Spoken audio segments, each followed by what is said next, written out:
Now, we begin. And indeed, once again, greetings unto you, beloved and holy friends. As always, and though I have repeated this to you often, I say it to you again and yet again. It is with joy that I come forth to abide with you, for relationship is the holiest of all places. Relationship between any two who choose to look upon each other, having looked within and found no lack. For those two can then look out upon one another and see only perfect innocence, only perfect peace, only perfect love. Therefore it is with joy that I join with you, for I look upon you with perfect peace and perfect love and perfect trust. My loyalty to you is unshakable.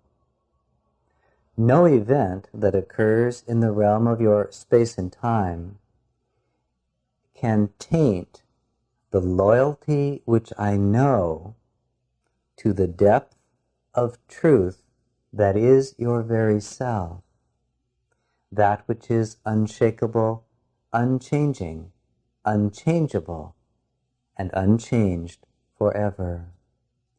For my loyalty is perfectly pure.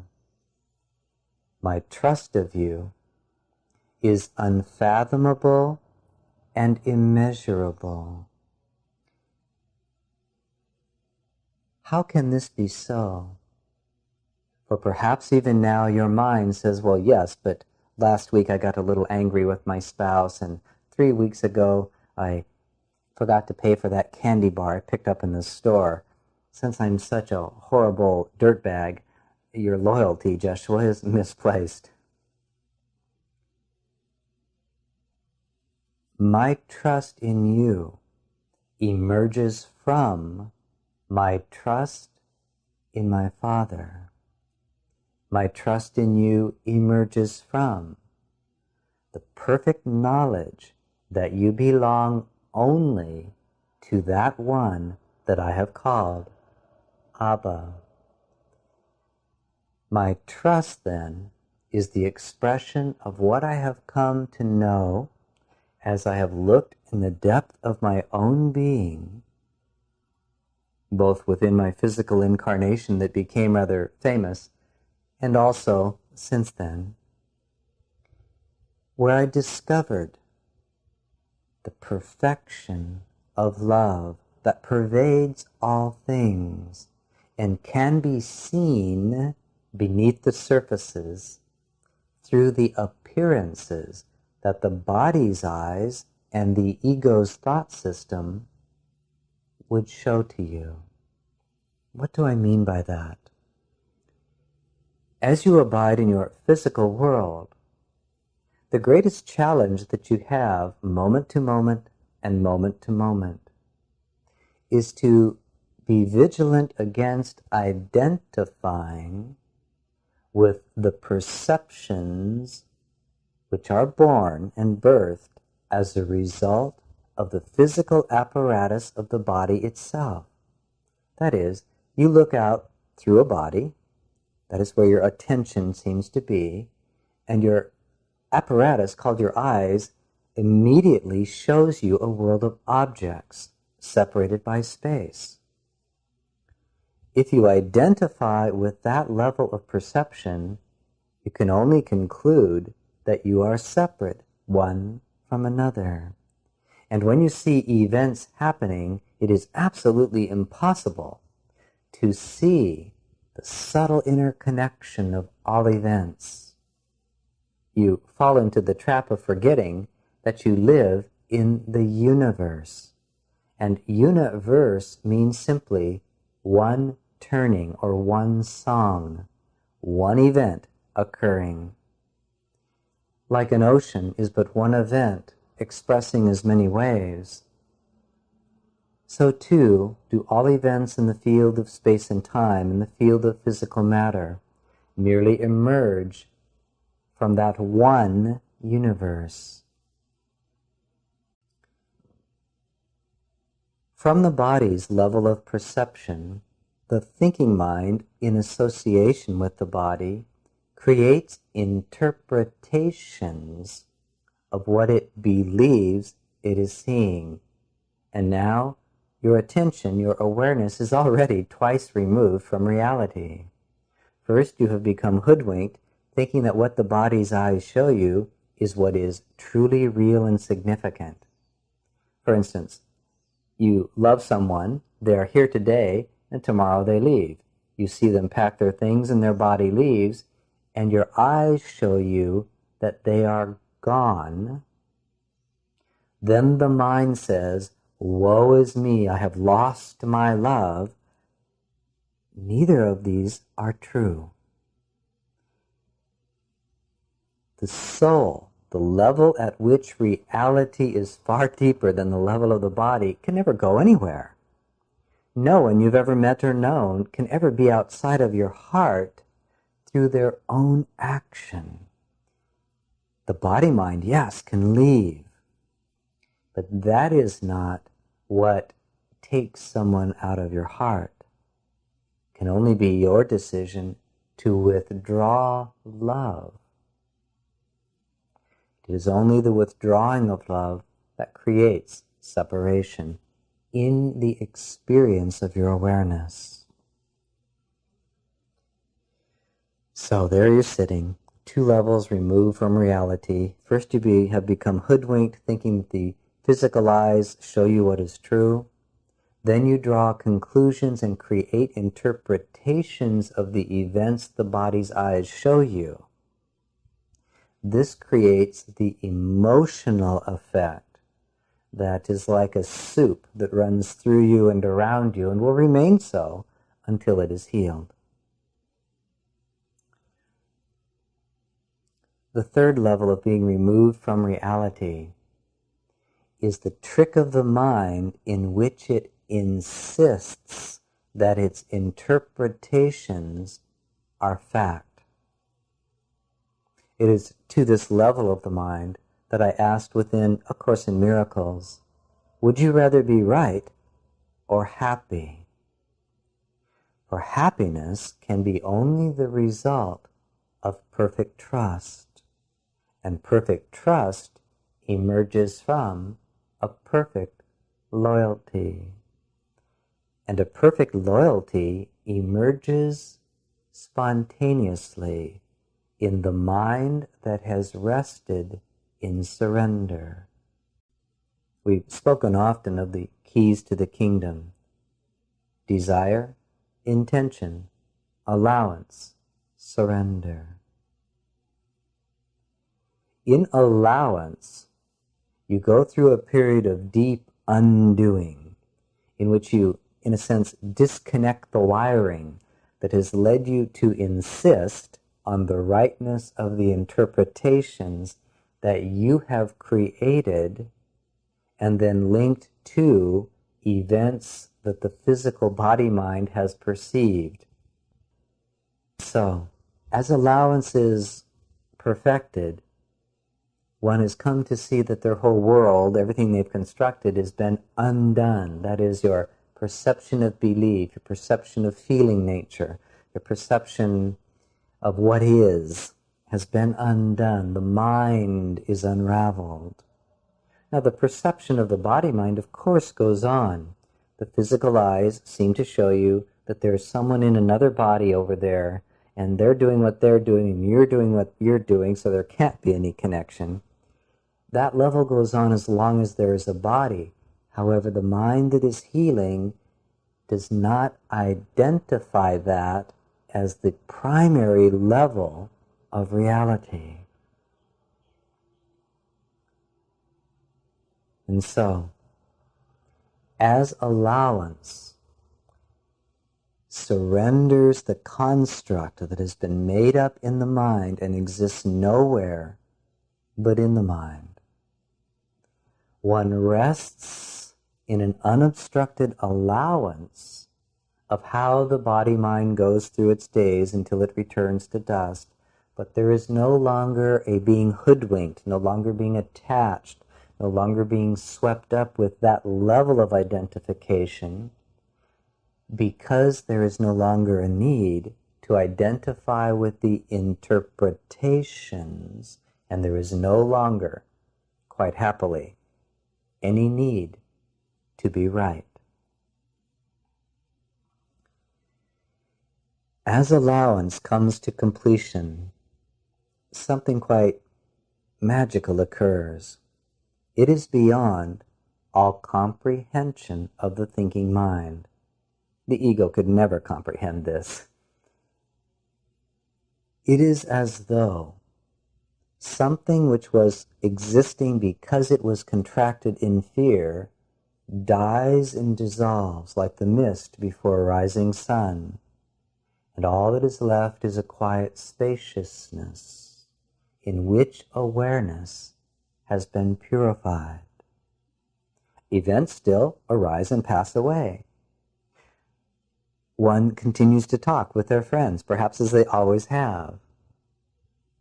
One notices the tendency in the body-mind to create interpretations, and some of them are quite necessary. That light just turned red. My interpretation is that it might be wise to stop.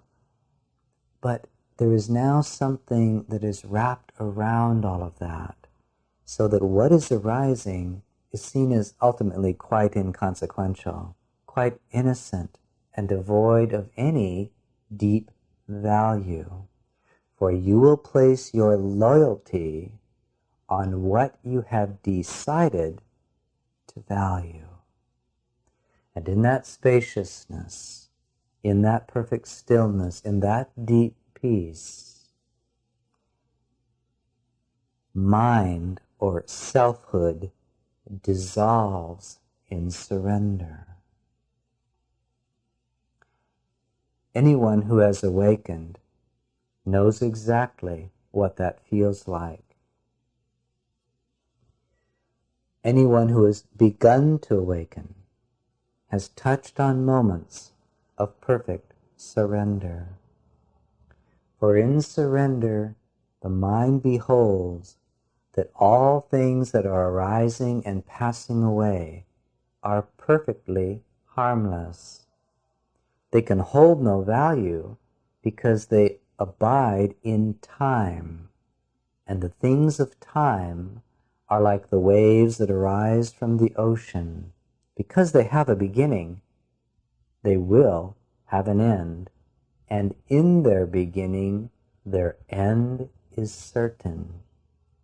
And only a fool would create loyalty to that which is temporary, temporal, and ultimately unfulfilling. But the wise of heart have decided to place their value on that which is eternal. And what can be eternal save God? And God is but love. Therefore, in the way of heart, the way of the heart, and in the way of transformation, and now in the way of knowing, all that we have sought to share with you has been by design to lead you to see that love is the only thing worth valuing. Love is unconditional. Love merely loves in order to abide in its own nature.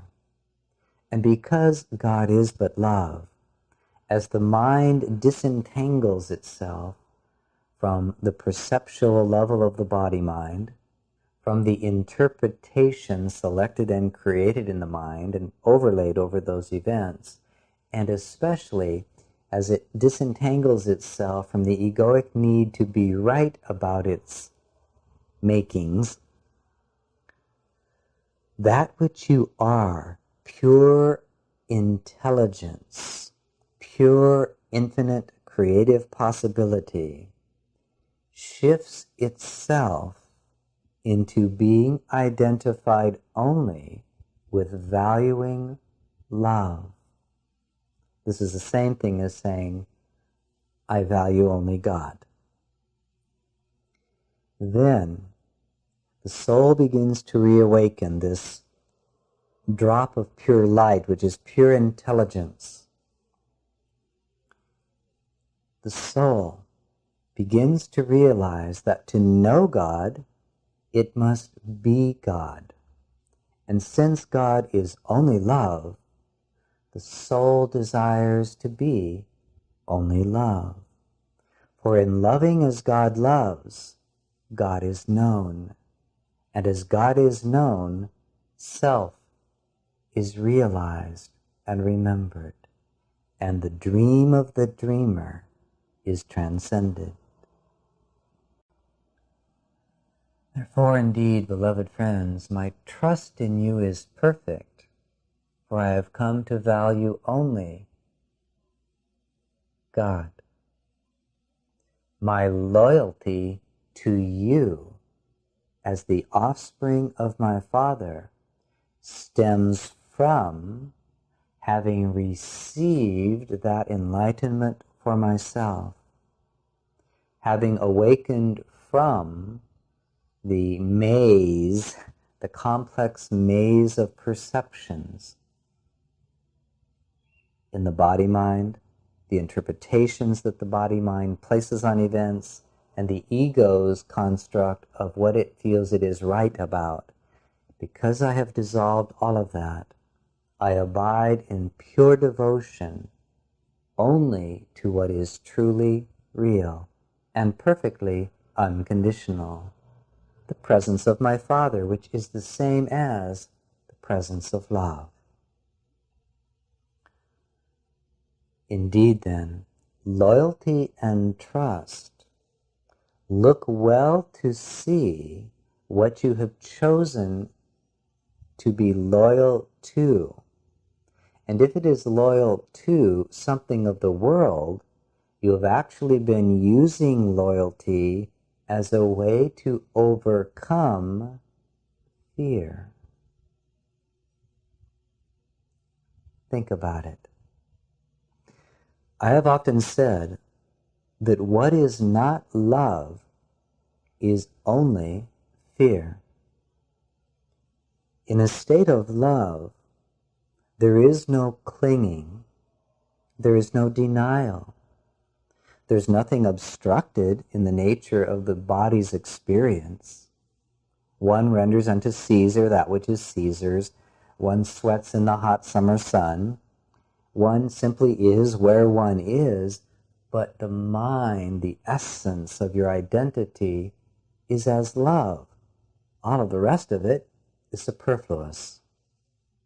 And so you find yourself in a maze of events called space and time. By this I mean you find yourself going to a job, you find yourself in a certain third-dimensional relationship, but you're not hoodwinked into thinking that this place, this context is the all.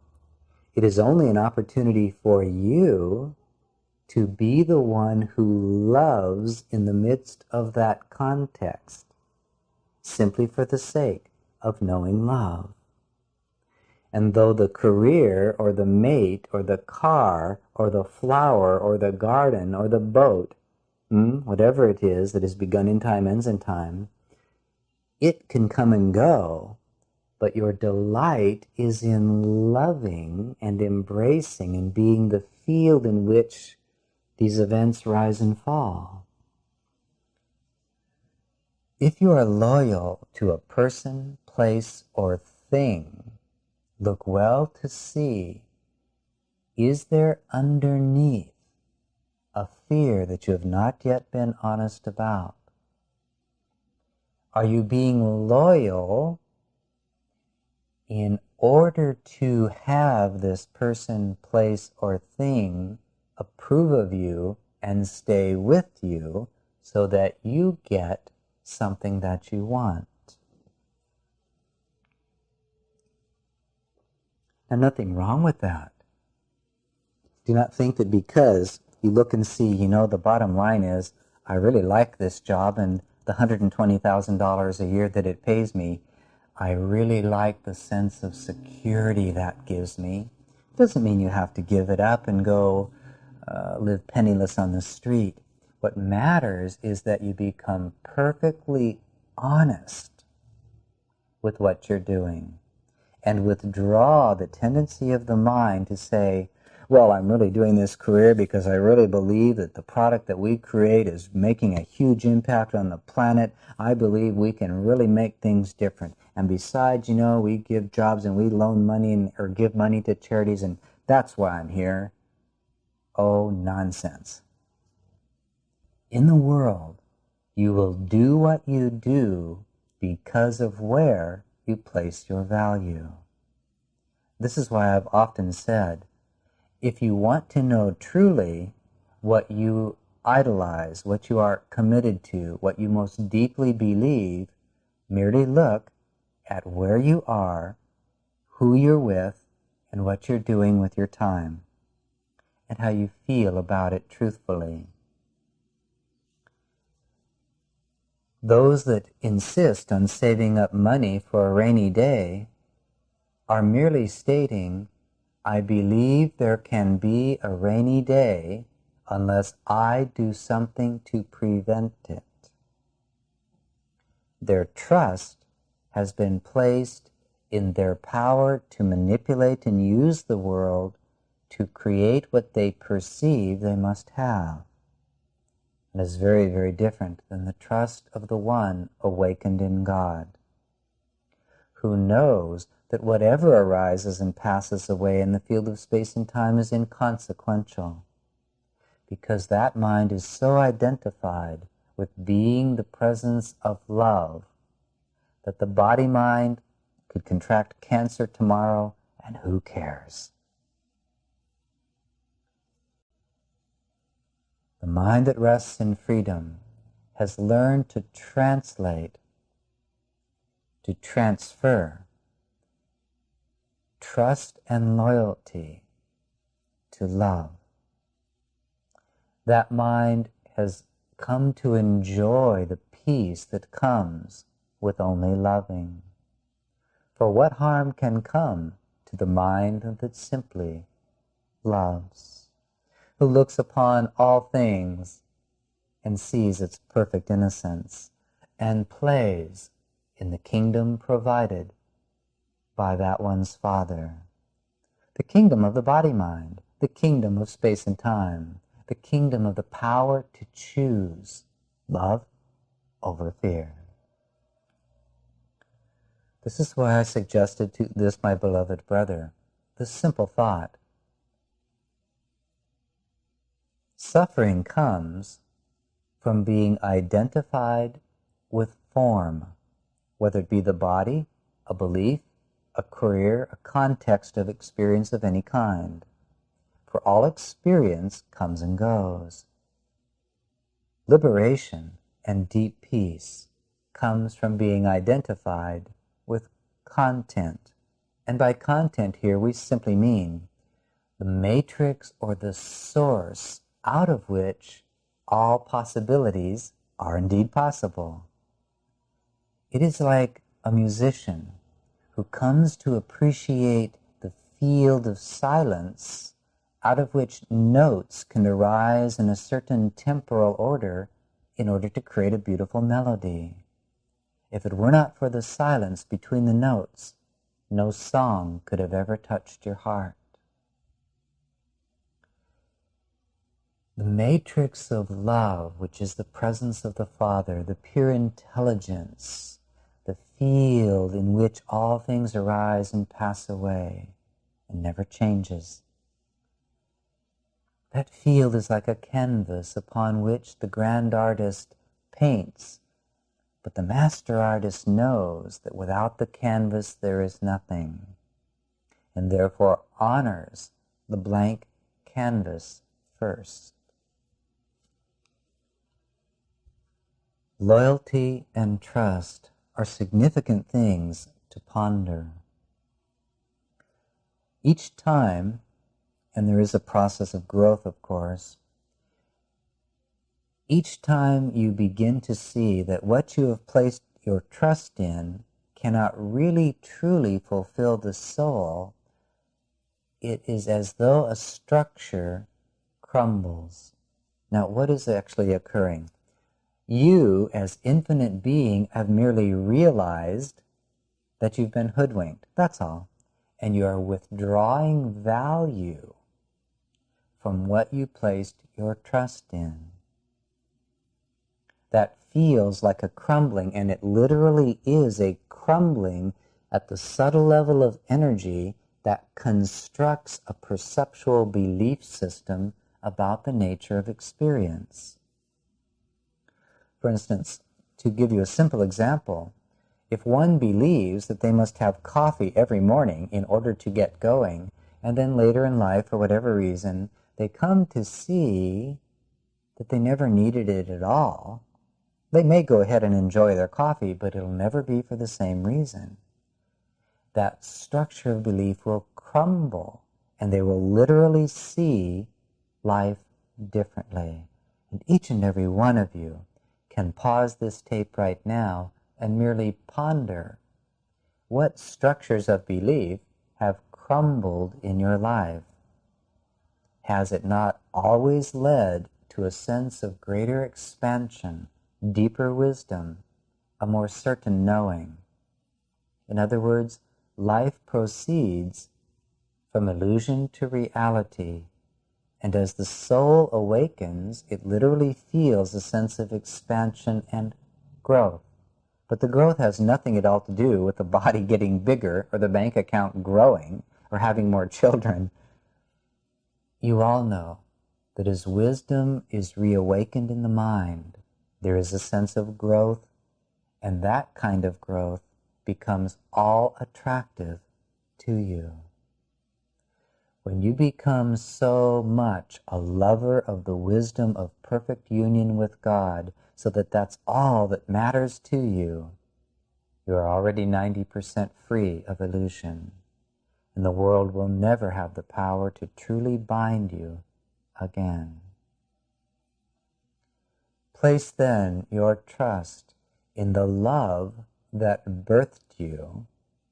And when I say birthed you, I am not talking about the body. I am not talking about your personal history, your ego. The you that I refer to exists within and prior to all of that. It is as though your Father has created you as the powerful ocean in which you have been, knowingly or unknowingly, emanating all of the waves that have become your particular experience as the soul. That is what God has created. Trust the one that created you as an infinite source of awareness that is perfectly free in every moment to decide what experience it will have. Why is this important? You see, your world would teach you, and the level of perception of the body-mind would say, well, I want to have an experience. Oh, I just had a thought of having an ice cream cone. Well, I've experienced driving my body to the ice cream store and eating ice cream. That event does occur, but if you look closely, you'll discover that your experience is the value you place upon the event. I know that seems subtle to you, but it's very, very important. Experience actually occurs nowhere but in the field of the mind. You could just as easily go to the store and eat ice cream and have your mind on a book that you're writing, or the remembrance of a great love affair or a great movie from the night before, and never even notice the taste of the ice cream. And you get home and your wife or husband says, well, dear, did you have a good trip to the ice cream store? That's right. I think I did stop. To tell you the truth, I don't even remember what I had. So where does experience occur? It does not occur at the level of the body-mind itself. It occurs at the level of mind. And mind shapes experience according to what it chooses to value. Now, does that mean that you just drop doing anything in the world? No. An awakened being in the world simply delights and has fun from a state of clarity of knowing that whatever they choose to do with the body-mind is merely a free choice based on what they're choosing to value in the moment. And if they own that valuation, they can totally enjoy the experience they're having. And then they have come full circle. If they want to design a website, if they want to be a banker, if they want to be a dancer, a prostitute, a farmer, it no longer matters. For the mind that is awake while the body lasts merely sees experience arise and pass away.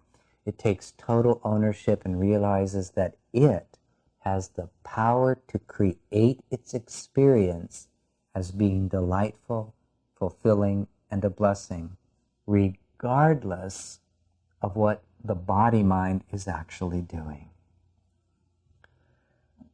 There can be no difference, you see.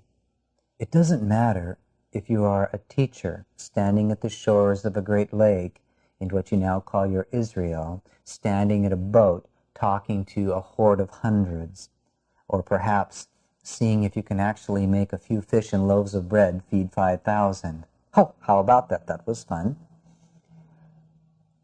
There's no difference between that and driving a truck in New York City and delivering frozen fish if the mind within the soul is taking complete ownership and delighting in the mystery of creating experience and chooses to bring enjoyment and freedom to that moment. This is why events of the world never bind you.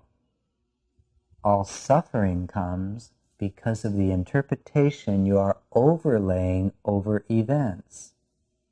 And in that very moment, you have used God's gift to you, which is the power of awareness, to create its experience. Once again, my crucifixion was my final learning lesson in the realization that I had broken the spell. I was no longer under the spell of the egoic mind or the body mind. I merely looked upon my experience and decided to freely be in a state of love in the midst of that context. You are free to be in a state of love in the midst of any context. As you watch and observe the waves of temporality come and go. And as you see that happen, and as you develop that capacity within yourself through the choices for love, through the choices for forgiveness, through the choices to be happy instead of right, to live in innocence and wonder instead of certainty and dread, to rest in true knowledge, true knowing, rather than the relative knowledge of the world, you come to see that all that is arising and passing away can never leave you. That loss is impossible, for where the mind chooses to rest in love, all things that arise and pass away are remembered and restored and sanctified. There is perfect peace. And though a beloved friend passes away in what you call death, because you do not identify the friend with the body mind, because you do not then perceive that you can no longer love your friend, you just enjoy loving your friend. And as you abide in love, you begin to experience the reality that nothing dies. Nothing dies, for pure intelligence can go nowhere. You had one of your scientists once say, well, how about this? I think I figured it out. Energy is what makes up everything, and it can never go anywhere. It can only change form, but the essence or the energy remains. This is not unlike a mystic or a sage or a great savior or messiah or a very ordinary everyday person waking up and going, you know, only love is real. And in love, all things exist forever. I am not separate. I am not lost. I am free. The great journey in the field of space and time is to allow that awareness to settle into your beingness so that that quality of awareness permeates and pervades the level of the egoic mind, the level of interpretation, and the level of perception or energy at the level of the body mind, the apparatus of the nervous system brain. All of that's still going on, but you begin to pervade it with the growing awareness that only love is real, that I have the power to extend forgiveness. Every time the mind trusts in the one that created it and rests in that peace, a miracle occurs. Every time you have extended forgiveness, a miracle has occurred, for you have withdrawn valuation of an old perceptual system and chosen for reality. The enlightened sage is merely one who has cultivated the practice of training the mind to choose for the reality of love under all circumstances. And through that one's many successes, they have come to know that what they have chosen is true. God has been revealed. Loyalty is no longer a question. Trust and loyalty, then, must flow from the mind and its power to choose what it will value. Be you therefore loyal to love. Be you therefore loyal to your perfect union with God. Trust that one who birthed you and who has been guiding your journey home all along. For remember, I've said often that from the very moment the dream of separation began to be dreamed, already the answer was provided, called the Holy Spirit, the right-mindedness in the depth of your being that cannot be touched. Rest in the right-mindedness of choosing only love. Extend complete freedom to the waves that come and go. And in this sense, the weather is a wave, Caesar is a wave, your spouse is a wave, that is, as you would look at them as a body mind, they are a wave. They will come and they will go. But if you abide in the field of love, you abide in timelessness and eternity. You abide as the spaciousness that embraces all things, trusts all things, and thereby transcends all things. Here then, beloved friends, is the pure essence of loyalty and trust. If your loyalty is in anything that can crumble, you have merely not yet fully chosen to place your loyalty in that which cannot crumble.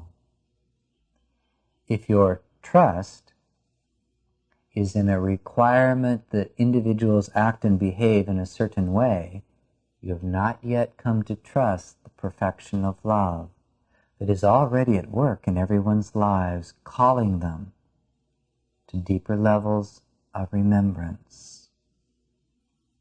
See then the perfection of all events. For the waves that arise in the temporality called the world have no power in and of themselves. They are already held in the arms of a perfectly loving God. And each event truly serves no purpose save to nudge that soul, that spark of pure awareness or intelligence, to look deeper beyond its illusions. When anyone attacks you or projects upon you, they are merely crying out in their own fear and insanity. The awakened one looks upon them with love and merely says, "Oh, is that so? Well, very well, yes, thank you for sharing, have a nice day," and goes on trusting and lets their life be an expression of the loyalty that they give only to the voice of the Holy One within them.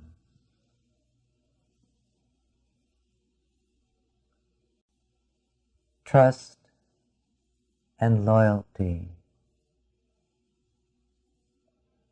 Another way to approach the subject is to simply look and see, where are my idols? What am I attached to and why? Remember that those with thoughts of I and mine know not the true nature of things. When you say my car or my wife, you're not dealing with reality. For all things belong to God. There is nothing that you can possess except the reality of what you are as the thought of love in form. Come to see then that when you choose love, you become free. Who can harm you? What gain or loss can affect your peace? And in each moment, as you remember love, you give love. And everywhere you go and everyone you see is touched in a quiet and secret place. They may not know why they feel attracted to being in your presence, but you will know. You are simply choosing to be, and mark my words well here, you are merely choosing to finally awaken and be God incarnate. For God is but love, and when you love, there is only God. Remember then always, beloved friends, that that which crumbles can only be form and not content. Love can never crumble because it is the content which is the presence of God's reality. Because love is content, it is unchangeable, unchanged, and unchanging forever. Perfect freedom comes to any mind that shifts its identity from the level of the body, from the level of the interpretive mind, from the level of the egoic mind that insists its constructs are real and correct and valuable, and becomes identified with love. Identity with what is conditional and temporal can never produce what is unconditional and atemporal or eternal. The power of mind can leap from the conditioned to the unconditional through the decision to place value only on that. Well do I understand that what arises within the body-mind is a fear of survival, and yet it is a useless fear, since the body-mind from the moment of its conception has been marching inexorably toward its demise. And if the body-mind itself is completely powerless, which it is, to exist as eternity, everything dependent on the body-mind must crumble with it. Everything then built as a house upon the foundation of your having become identified with the perceptual level of the body-mind, the interpretations of the thinking mind, and the insistence of the egoic mind on being right. These are all, like floors in a house, built on a foundation of error and illusion. You might as well own it now. They are going to crumble. Illusions have no life. That is what makes them illusions. Only in reality is life finally found. Yes, you do feel that crumbling going on, For what crumbles in the mind sends a shock wave like a ripple down through the body-mind, through the brain, through the nervous system. The body shakes and groans, and maybe it complains and cries, but it's nothing more than the crumbling of illusion. Eventually, the body itself must crumble as an illusion. For the mind that grows in the radiance of its awakening must finally put away the entire physical dimension as a toy outgrown. The body, mind, the nervous system can no longer contain you, for what you value is the radiance of merely being, the presence of God's love. You begin to realize that you don't need a body-mind at all to operate in order to extend love. While the body-mind lasts, love it, embrace it, allow it. Don't expect great things from it. Just use it as a temporary communication device. Since what you want is love, practice teaching only love. Teaching love is not talking about love, not about the philosophy of love, not about the metaphysics of love. You teach love by being loving in each moment. And you can only be loving by allowing yourself to feel the presence of love in and as your moment-to-moment experience. Because love is unconditional, you are free now. No set of circumstances must change before you have the power to be in love. This is the same thing as saying that God is given to you by grace in each moment, and you are asked only to open and receive. Only love is real. Only love allows you to transcend the great fear, the great suffering that comes only from a temporary mistaken identity problem, an authority problem. You think your construct of the world is your authority.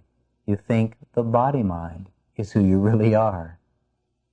This is merely an identity problem, an authority problem. When you come to know that you are merely the expression of that one, pure spirit, love, you are free from the world. Now, will the world get it? Will the world go, oh, well, gee, I'm really glad you're free, gee whiz?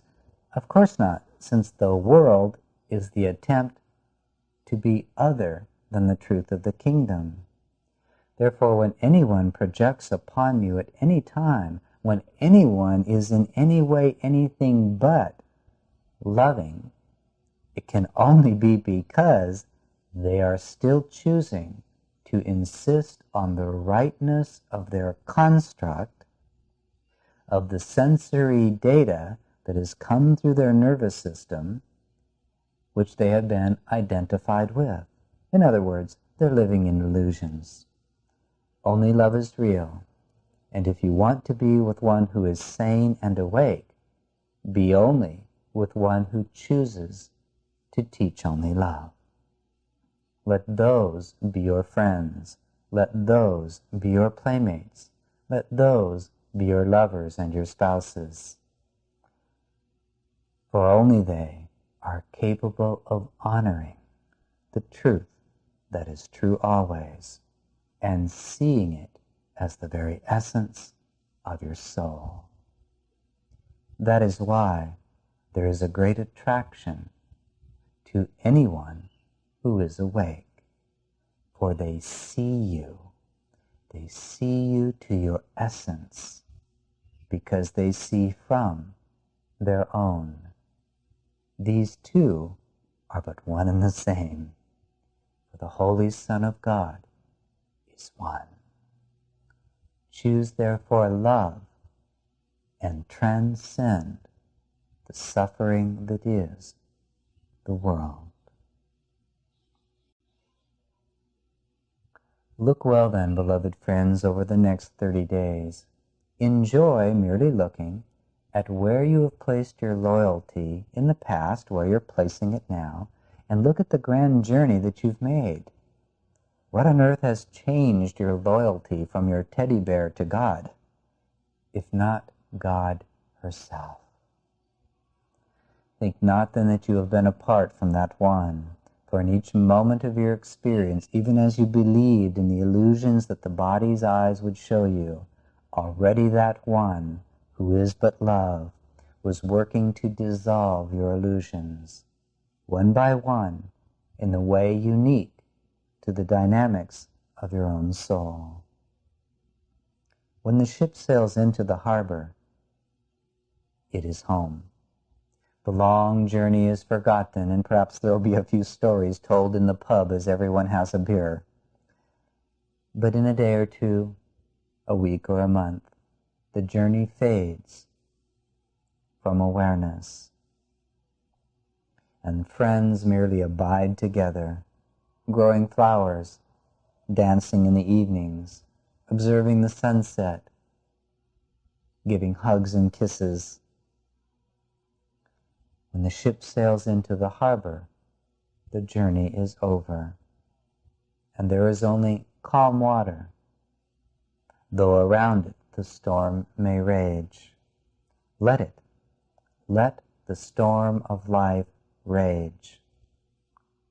Merely identify with the peace beyond all understanding, the peace that comes as a mind comes to choose only identity with love. Peace, beloved friends, is the result of the shift of identity which emerges by placing your trust in loyalty only in that one who is only love. Allow, then, everything else to crumble. And does that mean you must give up your golden coins? Of course not, for that would be to say that the golden coins have a power to bind you. They do not. Neither the having of them or the lack thereof can bind you.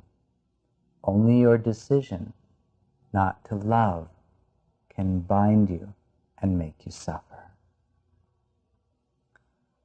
Give then perfect freedom to all created things, for they belong not to you, nor were they given to you to give you security or to boost your ego or to make you happy.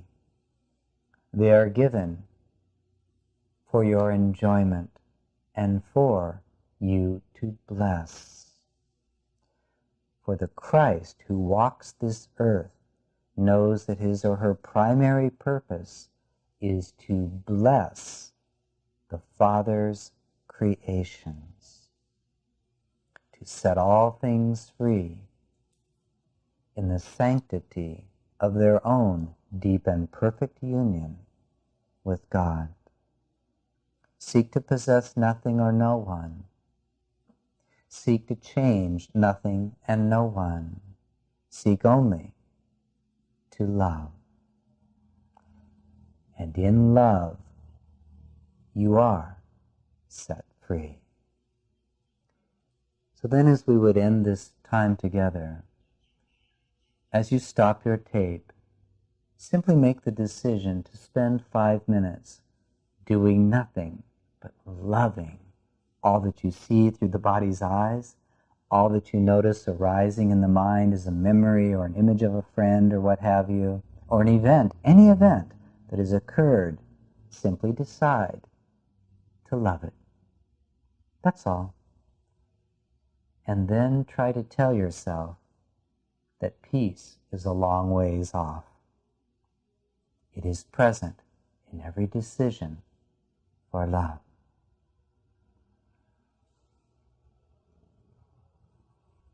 Therefore, indeed, with perfect trust and perfect loyalty, I look upon you and already know that you are borne on the wings of that love that carries you away to itself. In perfect trust and loyalty, I look upon the holy and only begotten child of God and know that the dream of separation has already been corrected, and you abide in perfect safety now. For the events of space and time can never touch or alter the spirit, the pure intelligence, the infinite awareness that is the truth of who you are. It is up to you to decide to enjoy that power of awareness by selecting only loving thoughts. Peace, beloved friends, be with you always. Amen.